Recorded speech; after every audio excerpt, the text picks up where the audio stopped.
Hi friends, UGC net paper 2 education में unit 6A के साथ मैं आप लोगों का पुनः स्वागत करता हूं अपने चैनल नेट एजुकेशन पे। आज हम मुख्य रूप से वैज्ञानिक पद्धति और शैक्षणिक वैज्ञानिक शोध, ये दो इम्पोर्टेंट टॉपिक है। इसी टॉपिक के अंतर्गत में आपको वैज्ञानिक पद्धति के चरण, वैज्ञानिक पद्धति के अभिलक्षण, वैज्ञानिक पद्धति के प्रकार ये पढ़ना है। और वैज्ञानिक शोध में या शैक्षणिक शोध के अंतर्गत शोध के लक्ष्य, शोध के प्रकार, शोध के उपागम और शोध के डिजाइन अभिकल्प के बारे में पढ़ना है। तो मुख्य रूप से देखा जाए तो यह पेपर 2 का जो 6 यूनिट है, यह 6 यूनिट मुख्य रूप से आपके शोध पे डिपेंडेंट है कि आपका शोध क्या है, कैसा है, क्या उसके लक्ष्य है, क्या उसके प्रकार है, क्या उसकी उपयोगिता है। इन संदर्भों में ही ये यूनिट 6 को तैयार किया गया है। तो यूनिट 6 के अंतर्गत सबसे पहले हम समझते हैं कि शैक्षणिक शोध के अर्थ होते क्या हैं। तो शैक्षणिक शोध का अगर मूल अर्थ देखा जाए तो शिक्षा में शोध करना होता है। अगर आप शिक्षा के दृष्टिकोण से सोचिए तो शिक्षा में जो भी समस्याएं हैं, शिक्षा के अंतर्गत जो कारण है, जो समस्या है, जो विचार है, जो उपागम है, जो परिकल्पना है, जो निष्कर्ष है, जो उपयोगिता है, जो हमारा वर्तमान परिवेश है शिक्षा के संदर्भ में, इन सारी चीजों को समझना ही शैक्षणिक दृष्टिकोण से, इन सारी चीजों को महत्व देना समझना ही शैक्षणिक वैज्ञानिक शोध का अर्थ हुआ।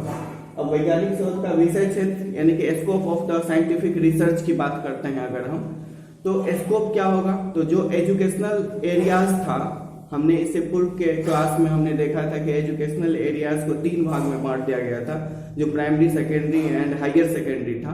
तो वो तो सिर्फ एक शैक्षणिक दृष्टि क्षेत्र था, परंतु यह शिक्षा सिर्फ ये प्राइमरी, हाई और सेकेंडरी और हायर के रूप में नहीं, बल्कि हमारे सोसाइटी, समाज, अर्थव्यवस्था, राजनीति इत्यादि सब दृष्टिकोण से यह भरा पूरा है। तो ये सारे क्षेत्र में कहीं ना कहीं इसका स्कोप है। तो जब आप साइंटिफिक रिसर्च की बात करिएगा तो साइंटिफिक रिसर्च के जो स्कोप होंगे वह मुख्य रूप से देखा जाए तो शिक्षण शैली के अंतर्गत उसकी पद्धति, उसके प्रकार, उसकी व्यवस्था, उसके निराकरण, उसके निष्कर्ष, उसकी समस्या, जो अभी हमने उसका अर्थ बताया, उन्हीं पे आधारित इसका स्कोप भी है। तो ये सारे स्कोप जो है वो कहीं ना कहीं वैज्ञानिक पद्धति के स्कोप ही कहलाता है। तो हार्डली हमने समझ चुका है कि वैज्ञानिक शैक्षणिक शोध क्या है, उसका मूल अर्थ क्या है एवं शैक्षणिक शोध के स्कोप क्या है, उसके अर्थात उसके विषय क्षेत्र क्या है। तो उसके विषय क्षेत्र जो है उसके शोध के मूल अर्थ से ही जुड़े हुए हैं।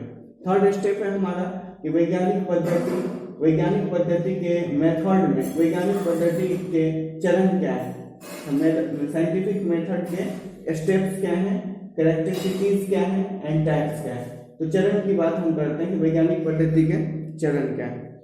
आप कभी भी साइंटिफिक दृष्टिकोण से सबसे पहले आप यह समझ लीजिए कि साइंटिफिक दृष्टिकोण से किसी भी चीज का रिसर्च करना ये क्या है और साइंटिफिक दृष्टिकोण क्या है या साइंटिफिक मेथड क्या है।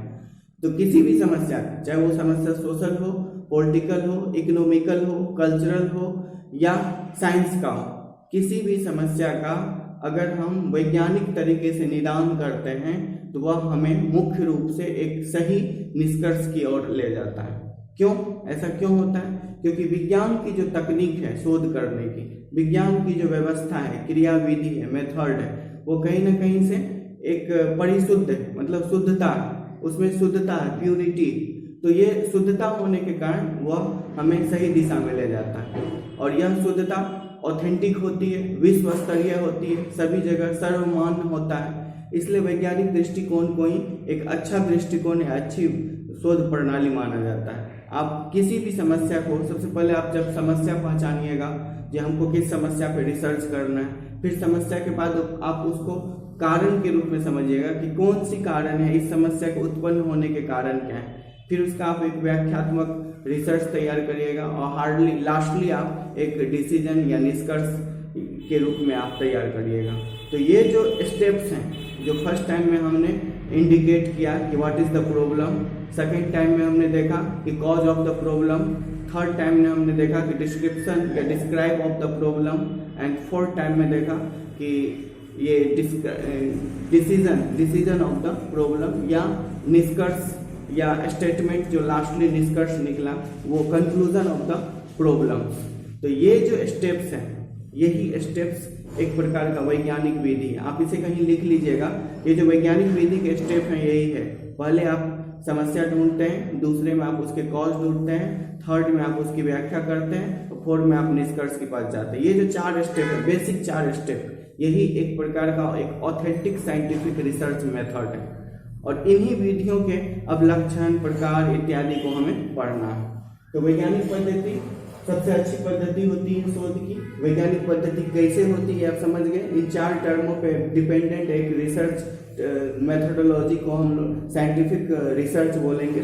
और इसके अब स्टेप्स को देखते हैं। देखिए, इसके अगर आप वैज्ञानिक पद्धति को समझ जाइएगा तो इसके स्टेप्स आपको याद नहीं रखना पड़ेगा, क्योंकि अभी हमने कहा कि वैज्ञानिक पद्धति में, साइंटिफिक मेथड में, at first we have find the identification of the problems.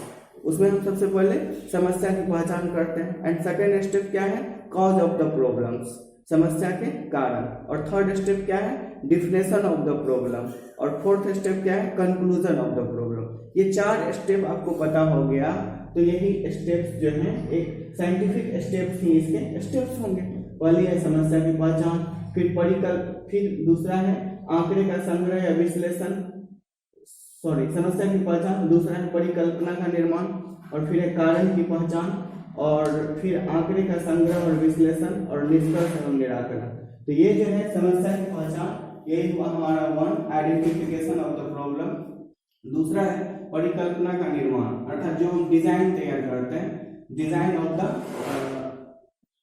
Of the hypothesis, जो हम परिकल्पना तैयार करते हैं, कल्पना तैयार करते हैं अकॉर्डिंग टू प्रॉब्लम कि शायद इसकी यही वजह होगी। ये जो शायद एक वजह लगाते हैं वही एक प्रकार की हमारी डिजाइन या परिकल्पना कहलाती है। बेसिक रूप से देखा जाए तो यह सेकेंड स्टेप यहाँ आता है कि कॉज, कारण की पहचान। फर्स्ट हो गया आपका समस्या की पहचान, और सेकेंड हो गया आपके कारण का पहचान, थर्ड हो गया आंकड़े का संग्रह और विश्लेषण, और फोर्थ हो गया आपका निष्कर्ष और निराकरण, मतलब डिसीजन, कंक्लूजन एंड उसका निराकरण। तो ये 4 बेसिक स्टेप हैं। इसको हमने इसलिए लिखा है क्योंकि यह परिकल्पना जो होती है, हमारा एक हाइपोथेसिस होता है, किसी प्रॉब्लम के अकॉर्डिंग एक हम परिकल्पना तैयार कर लेते हैं कि शायद इसका यह निदान होगा, तो उसके अकॉर्डिंग जाके हमें सोचना पड़ता है या सोचते हैं, तो हमें थोड़ा सा रिसर्च में सहूलियत होता है, आसानी होता है। तो ये आप लें या ना लें, ये 4 स्टेप अगर आप याद रखते हैं तो यही हमारी वैज्ञानिक पद्धति के चरण है। आ जाइए, अब हम आते हैं यहाँ पे अभिलक्षण या कैरेक्टरिस्टिक्स में कि कैरेक्टरिस्टिक्स या अभिलक्षण क्या है साइंटिफिक मेथड के। तो यह है अनुकरणीयता। आप देखे होंगे कि कोई भी, जैसे कि अगर आग हमें गर्म लगती है तो पूरी वर्ल्ड को, पूरे यूनिवर्स को गर्म लगेगी। तो यह एक ऐसा रिसर्च होता है। अनुकरण में क्या होता है कि कोई भी रिसर्च जो होता है उसका जो कंक्लूजन होता है वो पूरे वर्ल्ड के लिए इक्विवेलेंट होती है, कहीं भी उसमें कुछ डिफरेंट नहीं देखने को मिलेगा। अर्थात शोध का जो निष्कर्ष होगा वो सभी के लिए समान होगा और सभी उसका अनुकरण कर सकता है। फिर उसी निष्कर्ष को पाकर कोई और अगला स्टेप जा सकता है डायरेक्टली। तो ये एक ऐसा निष्कर्ष होना चाहिए जो अनुकरणीय हो, जिसका कोई भी अनुकरण कर सकता हो। तो इसलिए इसका एक कैरेक्टरिस्टिक्स है कि अनुकरणीय डिसीजन इसके पास होता है, किसके पास, साइंटिफिक मेथड के पास। सेकेंड पॉइंट है कि वो परिशुद्ध होता है। अभी हमने प्योरिटी की बात की थी, तो साइंटिफिक रिसर्च जो होता है वो एक्चुअल प्योर होता है, उसमें ऑब्जेक्शन लगाने का कोई कॉज नहीं होता। आपका साइंटिफिक मेथड या साइंटिफिक रिसर्च अगर कहीं ना कहीं गलत है तो ही उस पर ऑब्जेक्शन लगेगी, अन्यथा वो एक सिस्टमेटिक अरेंजमेंट से प्रिपेयर्ड है तो उस पर कोई no one any dot about the conclusion. तो इस पे कोई कंक्लूजन नहीं, इसके कंक्लूजन पे कोई डॉट क्रिएट नहीं होता है, तो इसलिए इसे हम परिशुद्ध बोलते हैं। इसको हम प्रेशियंस भी बोलते हैं।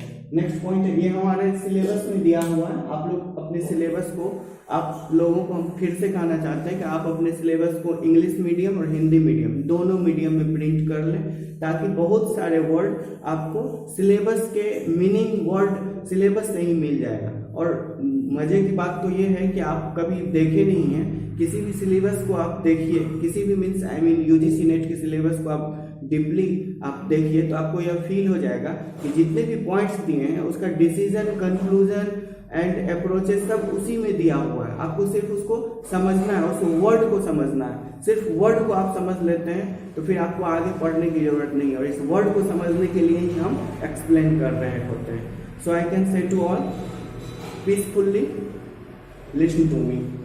नेक्स्ट पॉइंट है हमारा परिशुद्धता, अर्थात ये हमारी जो कंक्लूजन होता है वो 100% प्योर होता है।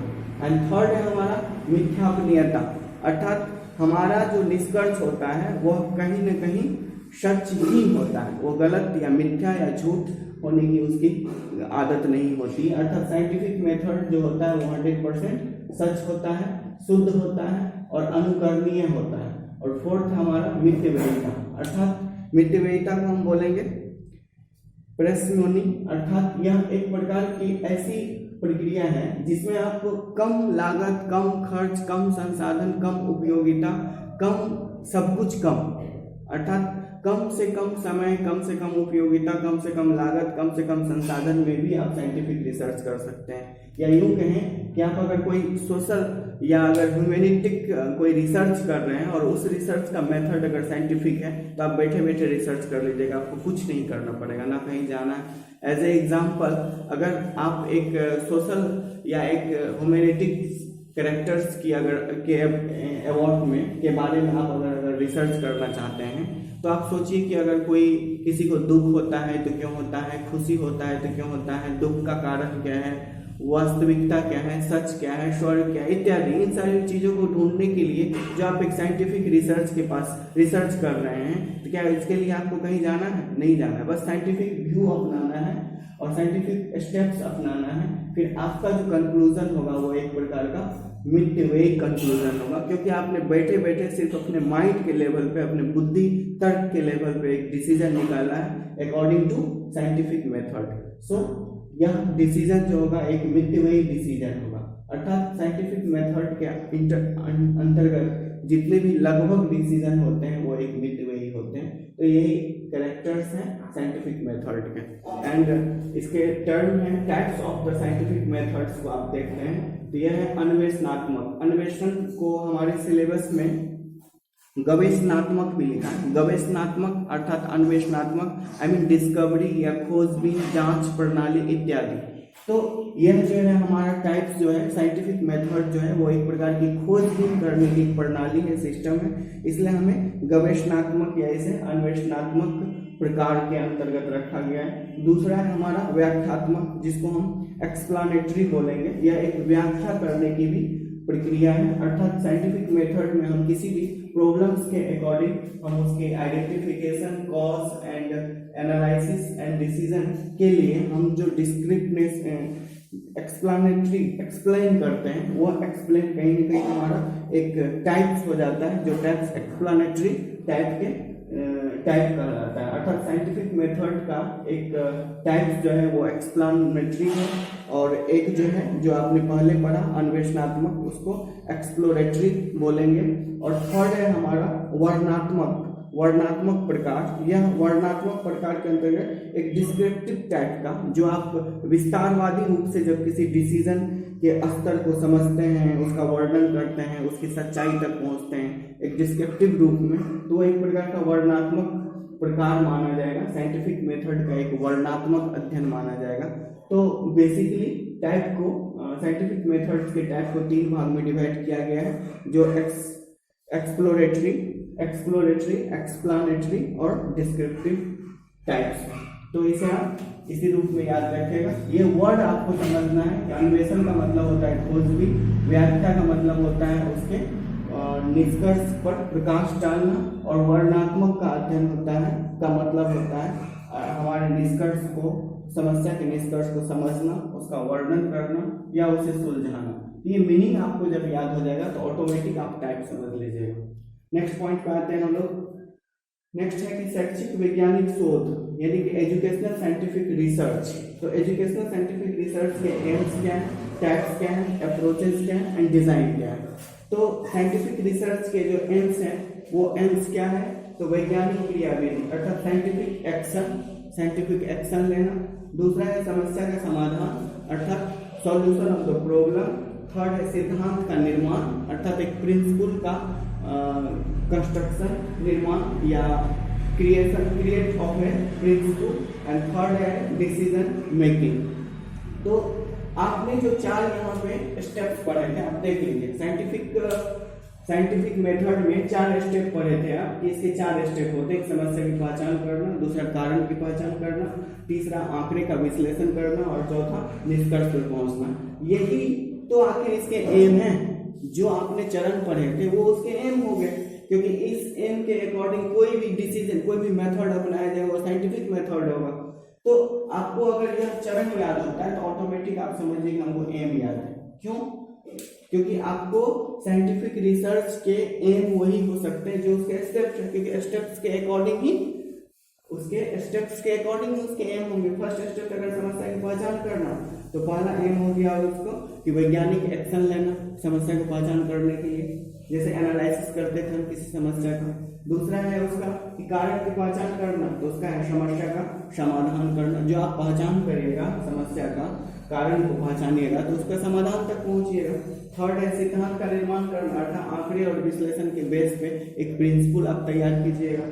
और फोर्थ है इसका निष्कर्ष और निराकरण निकालना, इसका भी निष्कर्षात्मक कथन देना।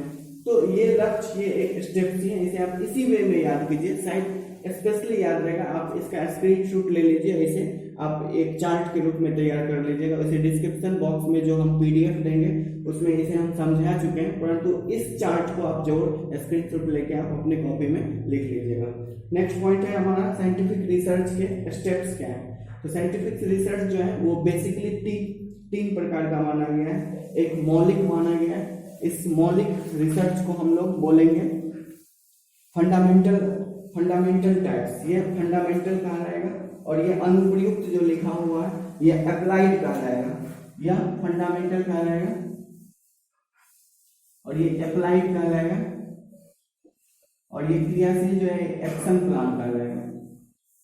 ये एक्शन प्लान क्या होता है कि जब पहले फंडामेंटल को देखते हैं, जो बेसिकली आप किसी रिसर्च के लिए, आप साइंटिफिक रिसर्च के लिए जो मूलभूत वर्क कर रहे हैं, आप मौलिक बेसिक वर्क कर रहे हैं, आधारिक प्रणाली अपना रहे हैं, तो वो एक प्रकार का मौलिक रिसर्च होगा। क्योंकि आपने जो किया है वो आप ही सिर्फ किया है, इससे पहले कोई नहीं किया है। एक न्यू वर्क हो गया, एक बेसिक हो गया, एक एग्जैक्ट या एक्चुअल इंफॉर्मेशन को लेके हुआ है, तो कहीं ना कहीं से आपका जो रिसर्च होगा वो मौलिक होगा या फंडामेंटल कहलाएगा। दूसरा है कि जब आप कोई रिसर्च अप्लाई करके करना चाहते हैं, अर्थात रिसर्च के प्रकार को आप देखें तो रिसर्च एक तो हो गया फंडामेंटल कर रहा है बेसिकली। दूसरा है कि कोई भी समस्या को लेके आप एक डिसीजन या कंक्लूजन तैयार किए हैं, उसको आप अप्लाइड करिएगा, कहीं ना कहीं लागू कीजिएगा। लागू करने के बाद आप एग्जैक्ट डिसीजन पे पहुंचिएगा कि यस दैट इज राइट या रॉन्ग। तो अप्लाइड करने की जो विधि होती है, आप जो प्रयुक्त करते हैं उसको प्रयोग में लाते हैं, तो प्रयोग करने की विधि को अप्लाइड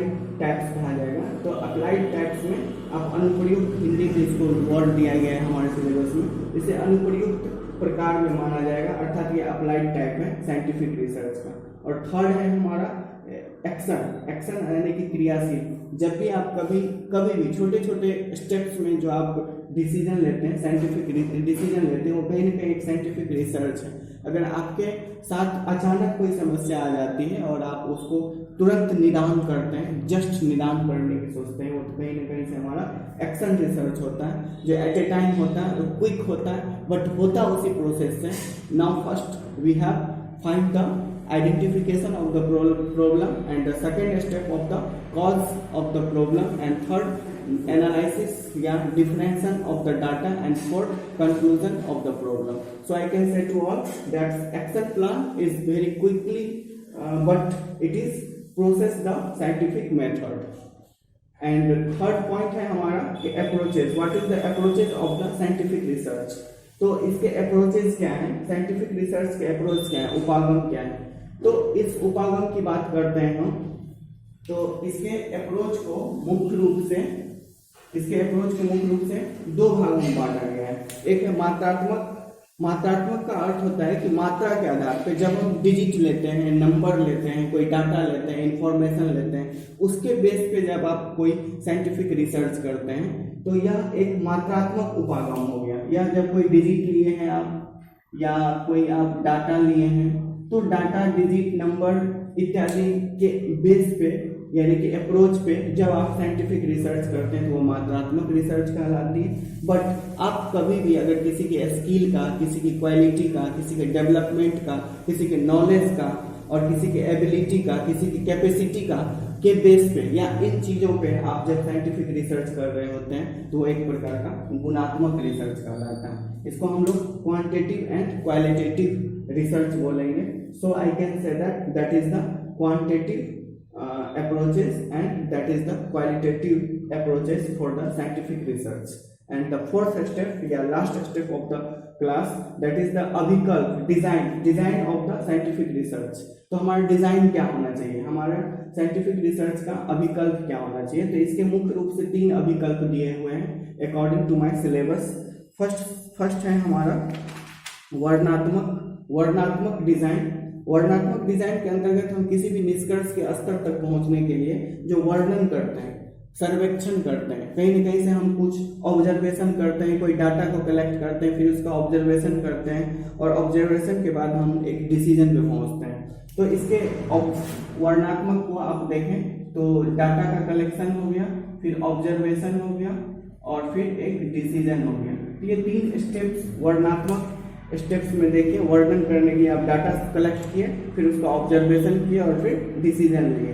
तो ये जो स्टेप्स हैं कहीं ना कहीं डिजाइन हमारे ये साइंटिफिक रिसर्च के एक प्रकार के डिजाइन हैं जो आप आंकड़े का संग्रह किए, फिर उसका सर्वेक्षण किए और फिर एक निष्कर्ष तक पहुंचे। तो ये वर्णनात्मक डिजाइन के अंतर्गत ये हमारा ये आ जाएगा कि वर्णनात्मक अभिकल्प है हमारे साइंटिफिक रिसर्च का। दूसरा है हमारा प्रयोगात्मक डिजाइन क्या है, अभिकल्प क्या है। तो प्रयोगात्मक, अभी हमने प्रयोग की बातें यहाँ की थी कि जब हम कभी प्रयोग करते हैं, अप्लाइड करते हैं, यहाँ पे हमने प्रयोग की बात की थी कि जब हम किसी रिसर्च में कुछ करने के लिए उसको अप्लाइड करते हैं, प्रयोग में लाते हैं किसी भी रिसर्च को, तो वो एक प्रकार का प्रयोगात्मक डिजाइन कहलाएगा। तो प्रयोग करने के लिए भी आपको एक डिजाइन तैयार करना पड़ेगा। आपने यूनिट 5 में पढ़ा होगा कि डिजाइन या करिकुलम बेस्ड डिजाइन या मॉडल ऑफ या करिकुलम। तो उसमें आपने देखा होगा कि करिकुलम के निर्माण करने के लिए हम क्या क्या डिजाइन कर रहे थे। जस्ट लाइक हमको एक साइंटिफिक रिसर्च करने के लिए डिजाइन तैयार करना है, जो डिजाइन एक लेबोरेटरिकल होना चाहिए, प्रयोगात्मक होना चाहिए। तो प्रयोगात्मक डिजाइन को तैयार करने के लिए हम क्या करेंगे, वही प्रक्रिया वही होगी कि हम डाटा लेंगे, फिर उसको किसी लैब में या साइंटिफिक व्यू से उसको प्रयोग में लाएंगे, फिर प्रयोग में लाने के बाद एक डिसीजन निकालेंगे, फिर हम अप्लाइड करेंगे। तो यह एक प्रकार का अप्लाइड थ्योरी ही है, कहीं ना कहीं से इसे अप्लाइड थ्योरी ही माना जाएगा।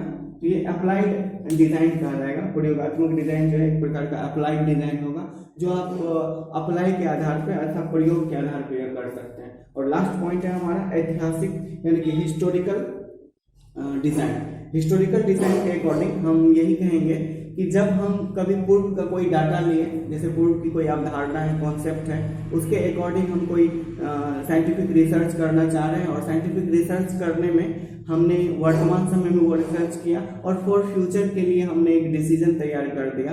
तो जब आप एक बेसिक इंफॉर्मेशन लिए हैं कहीं ना कहीं पास्ट में जाकर, जो इतिहास में जाकर, और वहाँ से आप वर्तमान में कोई रिसर्च कर रहे हैं और भविष्य के लिए एक डिसीजन तैयार करके दे रहे हैं, तो ये बेसिक इंफॉर्मेशन जो आपने पास्ट से लिया था यानी कि इतिहास के समय से लिया था, इसलिए ऐसे डिजाइन को ऐतिहासिक या हिस्टोरिकल डिजाइन कहा जाएगा। तो यह हमारे साइंटिफिक रिसर्च का एक अभिकल्प है, डिजाइन है, जो ऐतिहासिक डिजाइन है जिसमें पूर्व के डाटाओं का अध्ययन लिया जाता है, फिर उसका वर्तमान समय में अध्ययन किया जाता है, भविष्य में उससे जुड़ी हुई संदर्भ में जो बातें तैयार की जाती है उसका एक फाइनल डिसीजन या निष्कर्ष होता है। सो हमने शैक्षणिक शोध के अर्थ, विषय क्षेत्र, वैज्ञानिक पद्धति के चरण, अभिलक्षण और प्रकार, और वैज्ञानिक शोध के लक्ष्य, प्रकार, उपागम और अभिकल्प को आप लोगों को बताया। आशा है कि आप लोग समझ गए होंगे, और अगर नहीं समझे तो बार बार इसे देखने से आप जरूर ही समझ जाइएगा। और इसके साथ ही मैं आज क्लास को यहीं समाप्त करता हूँ। Thank you to all friends.